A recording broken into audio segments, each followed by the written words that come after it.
जालन्यामधून एक धक्कादायक निकाल समोर आलाय. पत्रकार गौरी लंकेश यांचा खुनाचा आरोप असलेला आरोपी हा निवडून आलाय. हा निकाल फक्त निवडणूक नाही तर हा इशारा आहे हे देखील समजणं गरजेचं आहे. जालना महापालिका निवडणूक ही राष्ट्रीय पातळीवर चर्चेची राहिली आहे.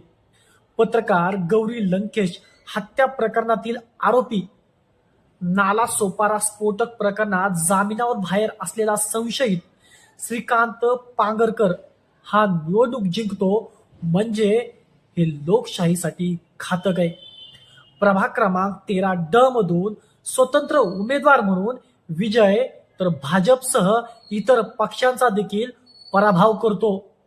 हे म्हणजे काय चालले, जनतेने मात्र कशा प्रकारे या गोष्टीला प्राधान्य दिले हे समजून येत नाही. शिंदे शिवसेना गट उमेदवारच नाही तर म्हणजे लढत थेट स्वतंत्र विरुद्ध विरोधक.